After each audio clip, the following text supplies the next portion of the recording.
Hi there, everyone. This is Pat McDonald, your co-host for Banter and Beans, where we ask the question, what's brewing in Vermont? And these are our Banter and Bean cups, which Ben and I use as we're bantering and having a little beans. Although these are actually orange juice seeds this morning. No coffee. No Grandpa coffee. wasn't, no coffee. Anyway, Ben is going to present to us Act 71, and I think we will all understand the title. It's tax relief, so they say. And Ben will explain to us So what's they in the say. bill and how much of a relief are we getting on our taxes. Not. Go It ahead, depends on Ben. who you are. Depends on who Yeah, you are. well, That's that's the true. answer. Yeah. So this is a bill that came out of the Senate, um, and it amends several sections of Vermont's tax code, and it expands things like mostly tax credits is what it's looking at. So the earned income tax exclusions, Vermont Child Tax Credit, Earned Income Tax Credit, Retirement Income Exclusions, and it creates a new Veterans Tax Credit, which is Yes, a right. big deal. Yep. The governor has been trying to get that done for basically since he's been in office. Yep. So that's what we're going to be talking about today. I think one thing I do want to call out is that we have reviewed and done analysis on dozens of bills that the legislature passed, the ones we think are most important. Those are all on our website, campaignforvermont.org. And I'm actually going to do something a little different today. I'm actually going to share my screen because Whoa, um, tricky. we have not done that, but most of the bills that we've talked about on this show, we've actually done reviews of on the website. And so I'm actually going to show folks what that looks like, Yeah. And so that's you can in see English, folks. Those of you in like me who English. have to read a bill more than once. There you go. Exactly. And that's the whole point of these, right, Pat, is like, the legislature passes these bills. They're often in legalese and they're hard to understand. And so, you don't need a law degree to read a piece of legislation. Right. We try to put it in plain English so people can understand and also call out the important themes. So what we've got here is a bunch of different tax credits that are part of this bill. The first one is the Vermont Child Tax Credit, which is an existing thing. What they did is that you get $1,000 credit per qualifying child. That is not changing. However, they raised the age, so you got that $1,000 tax credit for kids up to age 5, and this legislation increased it to age 6, so they gave an extra year Hmm. for those kids.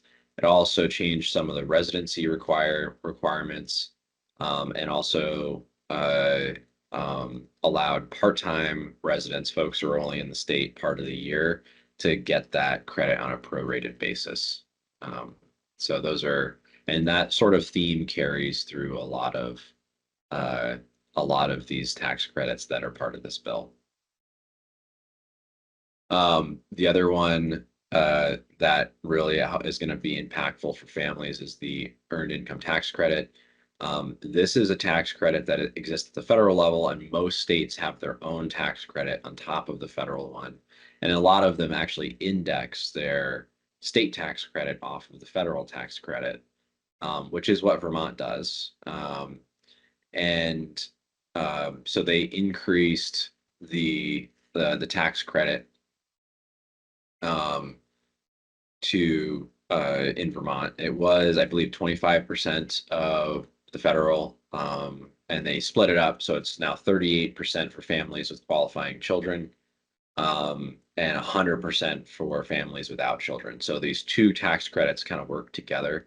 The idea is that they didn't increase the um, the earned income tax credit for families with kids because they're getting the child tax credit. So instead of doubling up on credits, they use the child tax credit to target families with kids, and then they use the earned income tax credit to target individual households who are low income in order to give them a boost. Hmm. Um, and I will say on both of these programs are really useful for young people, low income, folks who are building their careers. earned income tax credit federally has been studied quite a bit, and it is one of the most powerful tools we have in our economic toolbox for lifting families out of poverty. So there's a lot of good research out there on that, and so it's great to see the state expanding that tax credit program. The other group of folks that are going to be helped in this package is retirement income. So there was an existing exemption threshold for Social Security income in the state tax policy. So this increased it. So it used to be, prior to this bill, it was $50,000. First $50,000 of SSI is exempt from state taxes. They raised that to 55,000. So they raised it up to another $5,000 for a single, and raised it up to 70,000 for married filing jointly. And can I ask you a question? If you could go back, I'm still back on the earned income tax credit.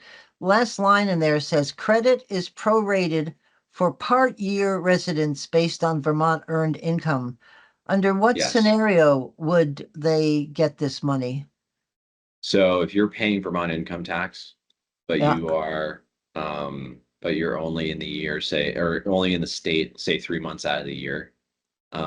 So you typically the way that works, and it depends a little bit on which states are involved, but typically the way that works is only 25% of your income in that case, because you're only spending 25% of the Right. year. Oh, okay. It's Right. considered Vermont taxable income. And so you only get the tax credit on your portion, on the portion of your income that is Vermont taxable. You don't get the tax credit on the whole thing, just Right. on the portion that's Vermont taxable.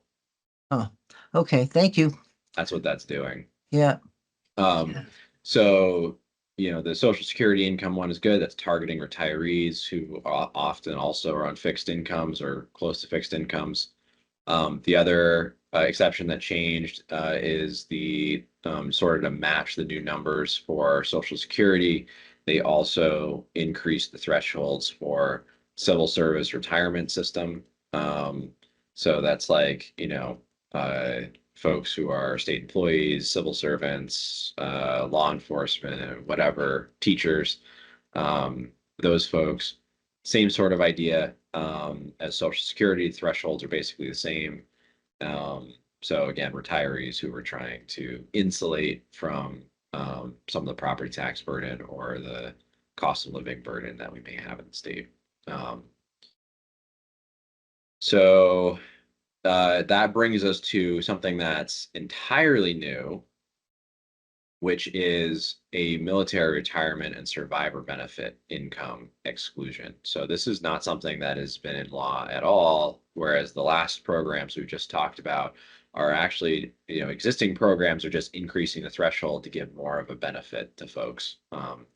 The military retirement is fully new. So it is a full exclusion for AGI up to 125,000. That is a much higher threshold than Social Security or civil servant, right? So 125,000, and then a partial exclusion from 125 up to 175. And there's a couple of reasons for this. One is that military retirees tend to be much younger. They tend to retire in their 40s or 50s from the military. And then they're looking for second careers. And that second career could be as an electrician, could be as a business manager, it could be as an accountant, it could be whatever skill that they have, right, coming out of the military. And so we're in a situation where the vast majority of states have some sort of an exclusion for military retirement. And so this is more of a recruiting mechanism than anything else. It's not necessarily saying, oh, we know that cost of living is high and trying to insulate you from that. In this case, it's actually, we're trying to go out and encourage these folks to move to Vermont when they retire, or stay in Vermont if they're retiring in place. And so this is something that the National Guard has been pushing for. They want this benefit for their folks. And the governor's been pushing for it as well. and they finally got it through this year. So that's part of the reason why those income thresholds are so much higher, is that these folks are still in the workforce as opposed to the Social Security and the civil servant exemptions. Those folks are expected to be retired and they're getting paid out from their retirement plans. So that is that's pretty cool. And then the Vermont Veteran Tax Credit is also new. This is again now transitioning back to focusing on retirees, folks who are not expected to be still working and have, you know, a income reflecting that. They're expected to be retirees for this, and it's a refundable $250 credit for veterans with AGI up to 25,000. And then the credit phases out as you get as you exceed 25,000 in military retirement benefits. So this is all effective retro to January 1 of this year, 2025. The reason for that is because they could make it retro because you have not filed your taxes yet for 2025. Right. You don't file your 2025 taxes until January or February or March. So it's going to take effect the next time you go to file your taxes. You're going to be able to take advantage of these tax credits. So, you know, there's one of the cool things that we do for all of these bills that we review is we list what the pros and cons of the legislation. And you can see that list here on my screen. I'm not going to talk through all of these, but these are, I think, helpful in getting folks to think about, you know, there's almost always trade-offs in any sort of public policy that you pass. There's going to be something good about it and something potentially not good about it. And so you have to make your own decision about whether or not you think the pros outweigh the cons. But we do offer some analysis at the end of each of these bill reviews to help try to put some context around it, and how you should be thinking about it. What they did for the veterans, that's, if I remember correctly, the governor and others wanted more than what was passed, but we're certainly grateful that they're headed in the right direction. Do you cover that in the pro and con section? About what else could be there that we would want to be there? Am I misthinking about So the pro that and con discussion? section is usually focused, usually not always, but usually focused on what's in the bill, not what's not in the bill. Okay, because I'm pretty sure the governor wanted more than what Yes. they've done, right? And but he was thrilled that they got this far this year. Exactly. I mean, and I'd love to see those earned income tax credits to be higher. You know, one of the great things about earned income tax credits is there's this it's basically we've heard about like universal basic income, right? As a mechanism to make sure that we're lifting folks out of poverty. The earned income tax credit is the closest thing that we've gotten to universal basic income in the United States. But the challenge is that it only gets paid out when you file your taxes, right? But it's a floor that helps lift everyone up, and it's useful because it's, as the name implies, you have to be generating income in order to qualify for it. So you have to be in the workforce in order to get that benefit. But if you're in the workforce, it then gives you an income boost essentially by giving you a discount on your taxes. So I think it's a good tool to use to an extent. I'd love to see us leverage that even more in Vermont to help, because we have a pretty large distribution of incomes and a high cost of living. And so I think the earned income tax credit is a good mechanism to continue to lean on going forward. Right. So yes, the governor wanted more. This was a trade-off. This you know, offering tax credits is not free. It is you know, foregone revenue for the state. If I remember correctly, this bill was something in the neighborhood of 17 million. Wow. $17 million, which in the context of a, you know, $3-something billion budget is not that much, but you know, that's where we stand. So you know, 17 million is still not chump change. And For sure. yeah, so and that's important to understand is like whenever you offer tax credits or program benefits or anything, like that costs something and someone else is going to have to pay for that, right? Someone higher up the economic ladder Right. is going to end up paying for that tax credit. But they've been talking about this forever, and I'm glad that they've made that first step. Our veterans certainly deserve our thanks and support. Exactly. Well, thank you so much, Pat. And Thank you you. know, we'll continue to see what the Yeah. legislature does Keep in terms of tax programs. Raise your cup. Keep checking about what's brewing in Vermont. See ya.